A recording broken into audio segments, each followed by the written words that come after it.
आपण टाळ्यांचा गजर करूया आणि सन्माननीय महेश भाऊ गणगणे आणि बळीराम भाऊ शिरस्कर यांचं स्वागत डॉक्टर वाकेकर करतील अशी त्यांना विनंती करतो. सन्माननीय वासनिक साहेब. कृष्णरावजी इंगळे साहेबांच्या अमृत महोत्सवी सोहळ्याच्या निमित्तानं आपण सर्व इथे गोळा झालो. मी विचार करत होतो, इतक्या महत्वाच्या नेत्यांनी इथे विचार मांडल्यानंतर मी आता आपल्या समोर काय बोलणार. बाळासाहेब थोरात साहेब, हर्षवर्धन सपकाळ, साजिद खा पठाण, राहुल बोंद्रे, चांडक साहेब या विभिन्न नेत्यांनी आपले विचार इथे मांडले. मागील अनेक वर्षाचा या परिसरामध्ये कशा प्रकारे काम झालेलं आहे ते चित्र डोळ्यासमोर जेव्हा येत होतं आणि हा ग्रंथ इथे जो आपल्या समोर ज्याचं विमोचन झालं, एक नजर याच्यावरती टाकल्यानंतर दिसून आलं की सातपुडा या नावानं संस्था तर इथे कृष्णरावजींनी उभी केली, पण अनेक कामाच्या माध्यमातून आज जर का त्यांच्या कामाचा अंदाजा घेतला तर सातपुड्याच्या पलीकडे कृष्णरावजी आज आपल्या कामाची उंची पोहोचलेली आहे. मी आपल्याला 75व्या वाढदिवसाच्या निमित्तानं खूप खूप शुभेच्छा देतो. आपलं आरोग्य चांगलं राहील, आपल्या माध्यमातून समाजामध्ये अजून अधिक कामं होत राहतील याकरता खूप भरभरून मी इथे शुभेच्छा देण्याकरता मुद्दामून मी इथे आलो. स्वातीताई दिल्लीला आल्या आणि त्यांनी आजच्या कार्यक्रमाचा उल्लेख केला तर मी सांगितलं की शेतकऱ्यांचा कार्यक्रम आहे, कृषी प्रदर्शनी इथे होणार आहे, कृष्णरावजींचा वाढदिवस आहे, तर बाळासाहेब थोरात साहेबांना इथे आपण बोलवायला पाहिजे. शेतीमध्ये शेतकऱ्यांसोबत राहून अनेक वर्ष त्यांनी कामं केली, मंत्री म्हणून आणि एक समाजाप्रती समर्पित असलेला एक मजबूत कार्यकर्ता या नात्याने त्यांनी खूप खूप कामं केली आणि आज बाळासाहेब थोरात इथे या कार्यक्रमामध्ये उपस्थित झाले त्याकरता मी मनापासून आभार मानतो. मंचावरती ही सर्व मंडळी इथे कुठेताई पासून तर सर्व मंडळी इथे बघितल्यानंतर समविचारी सर्व नाही, वेगवेगळ्या विचारांवरती विश्वास ठेवणारी ही सर्व नेते मंडळी, पण कृष्णराव इंगळे यांच्या नावानं सर्व या मंचावरती एकत्र आले.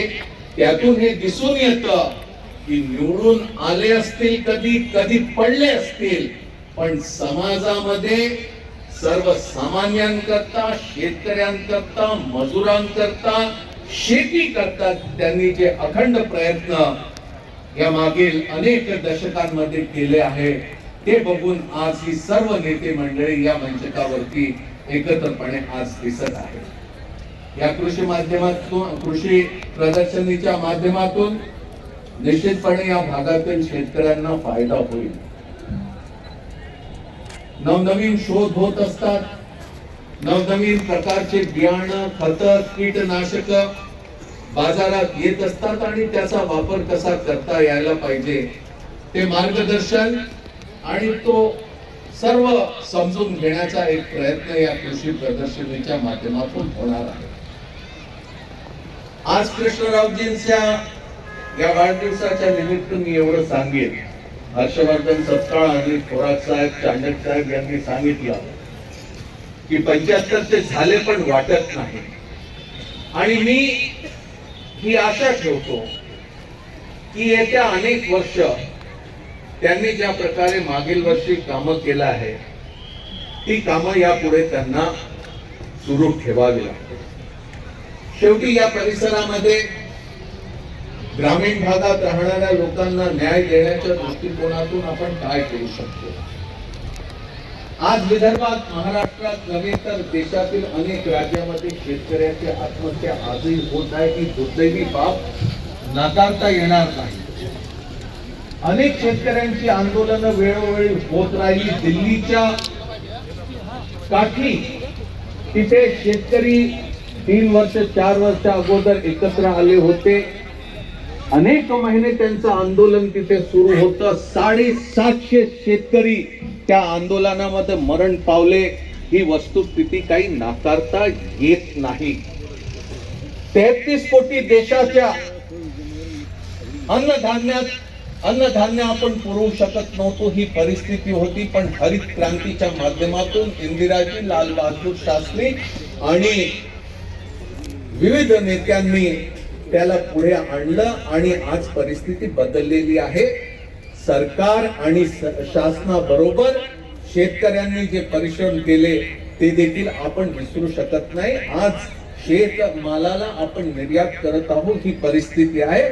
शेतकऱ्यांनी एवढं कष्ट घेतले, पण शेतकऱ्याच्या मालाला भाव मिळतो का? आम्ही राजकारणामध्ये निवडणुकीच्या माध्यमातून शेतकऱ्यांसमोर येतो, आम्ही येतो, आमचे विरोधक येतात. शेतकऱ्यांना अनेक आश्वासनं आम्ही देतो, पण आमची आश्वासनं पूर्ण होतात की होत नाही याचा विचार देखील आजच्या निमित्तानं करावा लागेल. कारण की शेतीनिष्ठ म्हणून कृष्णराव हिंगळे यांचा परिचय दूरदूरपर्यंत पसरलेला आहे. एम.एस. स्वामीनाथन यांना 2 वर्ष अगोदर केंद्र शासनानं भारतरत्न दिलं, पण एम.एस. स्वामीनाथांना कशा प्रकारे शेतमालाला भाव मिळायला पाहिजे याच्याकरता जो फॉर्म्युला दिला, त्या फॉर्म्युलावरती अद्याप केंद्र शासन काही शेतमालाला भाव देत नाही. अनेक प्रकारची पिकं असतात, पण ठराविक पिकांना आपण हमी भावानं भाव देतो, पण बाकीच्या शेतमालाला आपण तसे भाव देत नाही. शेतीवरती काम करणाऱ्या कुटुंबातील सदस्यांना त्यांनी केलेले परिश्रम आपण शेतमालाचा भाव ठरवत असताना त्याला आपण मोजत नाही. ती मजुरी आणि ते परिश्रम सर्व फुकटात आहे असा समज केंद्र शासनाला होतो. आणि जे कर्ज शेती करता आपण घेतो त्यावरती लागलेला व्याज याला देखील शेतमालाचा भाव ठरवत असताना आपण त्याला काही कधी मोजत नाही. ही वस्तुस्थिती आहे. आणि म्हणून कृष्णरावजी, आपण आणि आपले सर्व सहकारी, आपण मोठमोठ्या संस्था उभ्या केल्या, चांगल्या संस्था उभ्या केल्या, पण आता पुढच्या काळामध्ये शेतमालाला चांगला भाव कसा मिळू शकतो? नुसती महाविद्यालय उघडून, इमारती उभ्या करून, शिक्षणाचा प्रसार करून चालणार नाही. तर जो आमचा हक्क आहे, आमचा अधिकार आहे, त्या अधिकाराकरता देखील आता आपल्याला पुढे सरसावं लागेल. ही देखील आजच्या प्रसंगी मी आपल्याला विनंती करू इच्छितो. आणि कृष्णराव इंगळे जेव्हा शेतीवरती बोलतील तेव्हा त्यांच्या बोलण्याला किंमत असेल. त्यांच्या बोलण्याला कोणीही नजरअंदाज करू शकणार नाही. आणि म्हणून मी इथे विनंती करण्याकरता आलो. राजकारणामध्ये आम्ही एक व्यक्ती, एक मत, एक मत, एक मूल्य हे सिद्धांत आम्ही स्वीकारलाय, पण समाजकारणामध्ये आणि आर्थिक क्षेत्रामध्ये समानता नाही, ही वस्तुस्थिती आहे. आज 10% लोकांकडे जे श्रीमंत आहे त्या 10% लोकांकडे 75-80% या देशाची संपत्ती आहे. अशा प्रकारे ही परिस्थिती आहे. बाबासाहेब आंबेडकरांनी एकदा सांगितलं होतं की एवढ्या कष्टानं आपण जी लोकशाही देशामध्ये निर्माण करत आहोत, जर का त्यासोबत समाजामध्ये आणि आर्थिक क्षेत्रामध्ये आपण समानता स्वीकारणार नाही तर ही लोकशाही इतक्या कष्टाने जी आपण उभं करत आहोत ती उद्ध्वस्त होईल. आणि म्हणून समाजकारणामध्ये आणि आर्थिक क्षेत्रामध्ये समानता आणण्याच्या दृष्टिकोनातून जेव्हा आम्ही शाहू फुले आंबेडकरांच्या विचारावरती समर्पित आहे असं बोलत असतो, तर त्या दिशेने देखील आपल्याला पुढे जावं लागेल. मी आपल्या सोबत कृष्णरावजी, इथे आदरणीय उर्मिलाताई इंगळे देखील आहे, त्यांचं देखील मी मनापासून इथे अभिनंदन करतो. बऱ्याच वर्षापासून घरी जायची संधी मिळाली नाही, पण जेव्हा जेव्हा गेलो तर जेवूनच त्यांच्या घरून मी परत आलो. अत्यंत स्वादिष्ट स्वयंपाक, असा करण्याचा त्यांचा परिचय आहे. आज कृष्णरावजी जर का यशस्वी झाले किंवा त्यांनी चांगल्या प्रकारची कामगिरी केली तर त्यांच्या मागे उर्मिलाताई यांचा फार मोठा त्यांच्या सिंहाचा वाटा आहे. असं जर का मी म्हटलं तर ते चुकीचं होणार नाही. स्वातीताई आणि त्यांच्या दुसऱ्या बहिणीचं देखील मी मनापासून इथे अभिनंदन करतो.